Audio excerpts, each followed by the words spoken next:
Welcome back, everyone. It feels like every day there's another charismatic leader promising to change the world. But how can we tell if they're the real deal or just, a con artist in disguise? It's a question that's plagued humanity for centuries, right? I mean, history's full of these larger-than-life figures who captivated the masses. But were their intentions as pure as they seemed? Or were they just masters of manipulation? That's exactly what we're going to try and figure out today. We're diving deep into the life of Mohammed bin Salman. You probably know him as MBS, the Crown Prince of Saudi Arabia. Ah, MBS, a figure who's definitely sparked a lot of debate. He's pushed through some pretty big reforms in Saudi Arabia, but he's also been accused of some truly shocking things. Exactly. So is he a genuine reformer trying to modernize his country, or is he a cunning manipulator consolidating his power? We're going to take a look at the evidence and let you decide. Sounds like a fascinating deep dive. Let's start with MBS's background. So he was born in 1985, educated in Saudi Arabia, and rose through the ranks pretty quickly. By 2017, at just 31 years old, he was crown prince. That's incredibly young to hold so much power, especially in a system like Saudi Arabia's. Technically, he shares power with his father, the king, but in reality. Yeah. How does that power dynamic actually work? Well, there was this UN report that shed some light on that. It basically found that almost all authority in Saudi Arabia flows directly from the crown prince's office. So even though his father is technically the king, MBS is really the one calling the shots. It seems that way. The report makes it pretty clear that it would be incredibly difficult, if not impossible, for anyone to mount any serious opposition to MBS without his approval. Wow, that's quite a tight grip on power.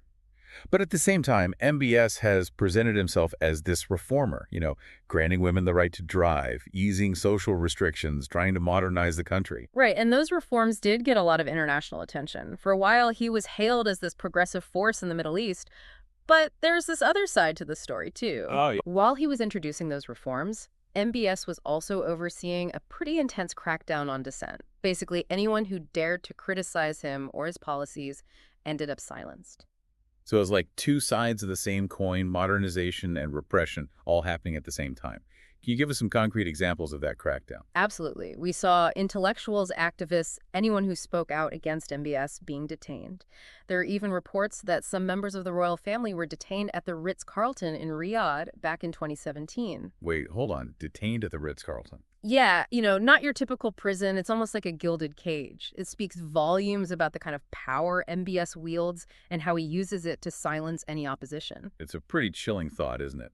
And speaking of people who were critical of MBS, we can't forget about Jamal Khashoggi. He was a journalist who initially supported the reforms, but as the crackdown intensified, he became more and more outspoken against the regime. Khashoggi eventually fled into self-imposed exile in the U.S. because he feared for his safety. And tragically, those fears turned out to be justified.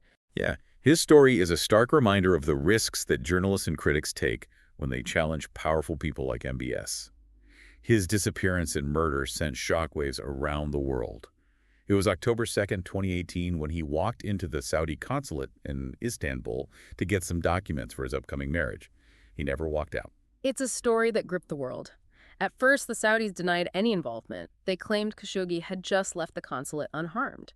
But as Turkish authorities started investigating, the Saudi narrative started to fall apart. It really was like watching a puzzle unfold, and each new piece added to the horror of the situation.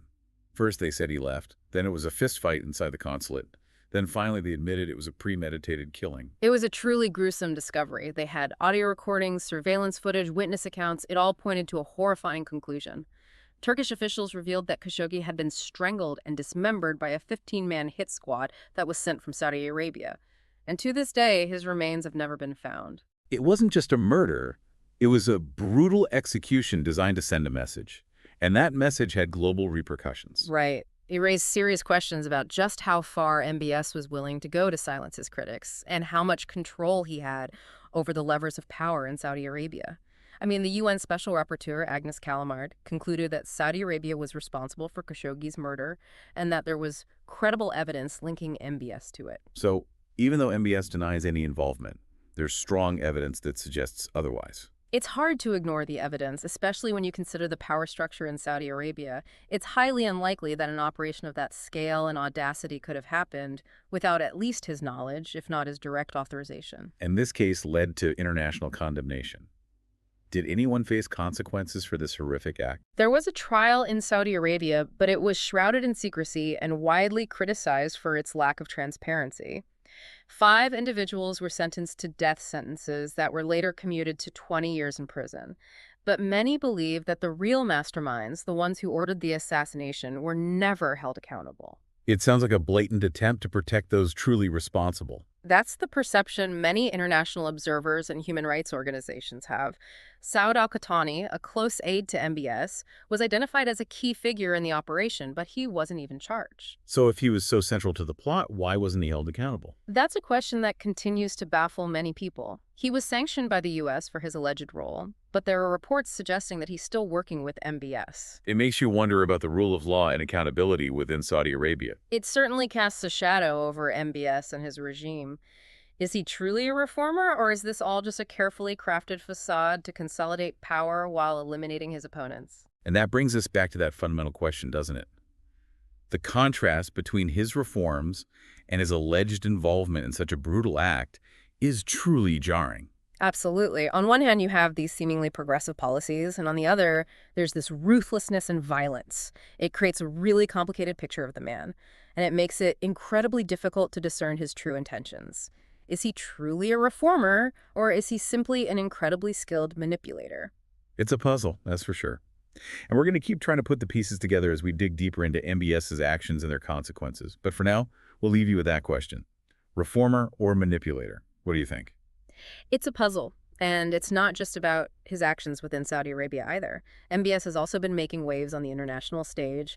Some of his foreign policy moves have been pretty controversial, to say the least. You're talking about his stance on Iran, right? Exactly. He's been very vocal about Iran, Saudi Arabia's biggest rival in the region. He's accused them of supporting terrorism and basically trying to destabilize the whole Middle East. And that rivalry has had some pretty serious consequences. I mean, just look at the war in Yemen.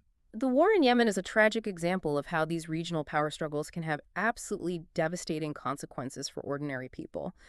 It started back in 2015 when a Saudi-led coalition intervened in Yemen's civil war.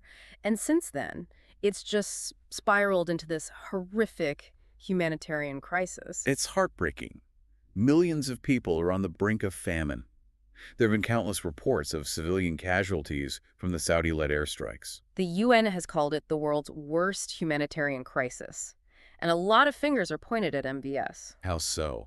Well, he was the architect of the Saudi intervention in Yemen. His critics say he's shown a complete disregard for civilian lives. It paints a pretty different picture from the reformer image he's been trying to cultivate. Exactly. And the conflict in Yemen isn't the only example of MBS flexing his muscles on the world stage. He's also been accused of meddling in the affairs of other countries, like Lebanon, for instance. Oh, yeah. What happened there? Back in 2017, the Lebanese Prime Minister, Saad Hariri, was suddenly detained in Saudi Arabia. It caused a huge diplomatic incident, and many believe that MBS was the one pulling the strings behind the scenes. Why would he do that? Well, it was widely seen as a power play, a way to pressure Lebanon and try to limit Iran's influence there. So basically, MBS was willing to use some pretty strong-arm tactics to get what he wanted, even if it meant breaking diplomatic norms or destabilizing a region that's already incredibly volatile. That's the picture that emerges, and it makes you wonder about his overarching strategy, if you could call it that. Is this all just about consolidating his power, or is there some kind of grand vision driving all of this? That's the million-dollar question, isn't it? Is it raw ambition or a calculated strategy? I mean, remember that MBS has put forward this ambitious plan to modernize Saudi Arabia, Vision 2030, right? Yes, Vision 2030. It aims to reduce Saudi Arabia's reliance on oil, diversify their economy, and create more opportunities for its people, especially the younger generation. It's a huge undertaking. Right. I remember hearing about it. They're talking about huge investments in infrastructure, technology, tourism. And then there's that crazy project to build a futuristic megacity called NEOM. NEOM, a city of the future, supposedly, a hub for global innovation. But there are definitely some skeptics out there who question whether MBS can actually deliver on all these grand promises. Are they saying it's all just smoke and mirrors? Some analysts worry that it's more about flashy PR and attracting foreign investment than it is about addressing the real, deep-rooted problems that Saudi Arabia faces. Social and economic issues that have been there for decades. So style over substance. It's a valid concern. Many of the reforms that were outlined in Vision 2030 have been slow to materialize, and the ones that have been implemented, they haven't really led to noticeable improvements in the lives of ordinary Saudi citizens. And what about the social reforms, like giving women the right to drive? Are those seen as genuine progress? It's complicated. On one hand, it was a huge step forward, no doubt. But on the other hand, some critics argue that it was more about appeasing the West and deflecting attention from the crackdown on dissent that was happening at the same time. So it's hard to know what his true intentions are. It's tough to say. Women in Saudi Arabia still face a lot of restrictions on their freedom.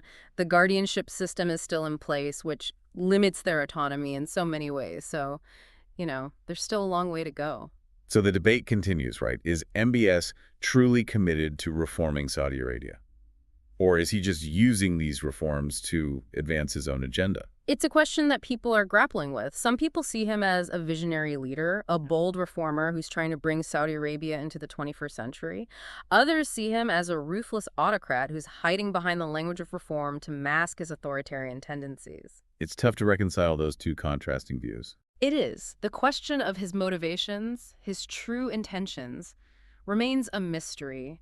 And it's something that we'll have to keep exploring as we look at his actions and their consequences, both within Saudi Arabia and on the world stage. It really does feel like we're dealing with a walking contradiction, Bold reforms on one hand, but then this darkness underneath it all, repression, alleged violence. It's hard to wrap your head around those two extremes existing in the same person. It's a tough one to figure out, that's for sure. I think it's important to remember that he's still relatively young as a leader. There's always the possibility that he'll evolve, that he'll learn from his mistakes, and maybe even prove his critics wrong. But there's also the chance that he doesn't, right? That this pattern we're seeing now will just continue, maybe even get worse. That's the other side of the coin. More crackdowns, a tighter grip on power. It's certainly a possibility. And the stakes are incredibly high, not just for Saudi Arabia, but for the whole region. Yeah, what happens in Saudi Arabia doesn't stay in Saudi Arabia, right? It has ripple effects throughout the Middle East and even further. Absolutely. Saudi Arabia is a major player on the global stage. They have a ton of economic and political clout. And the decisions that MBS makes are going to have serious consequences. We're talking about everything from oil prices to regional stability, the fight against terrorism, you name it.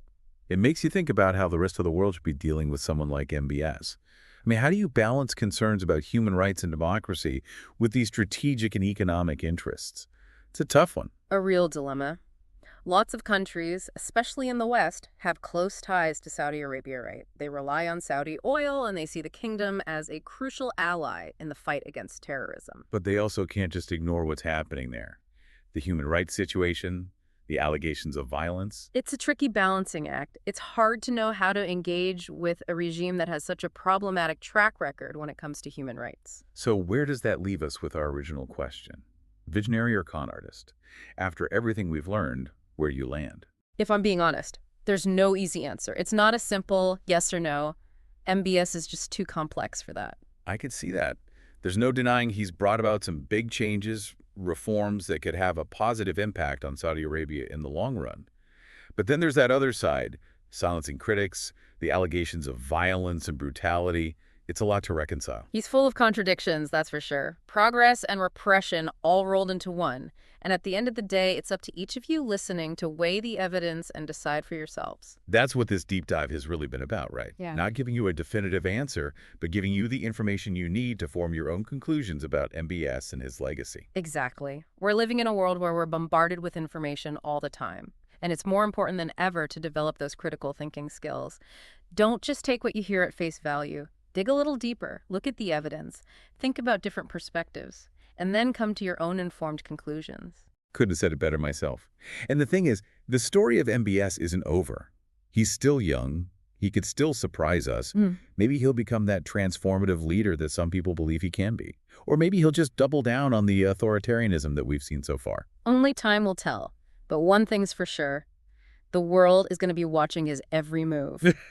And we'll be here to break it all down for you, give you the insights you need to make sense of this fascinating and often very troubling chapter in history. So keep asking questions, keep exploring, and keep searching for the truth. That's what it's all about. Thanks for joining us for this deep dive. Until next time.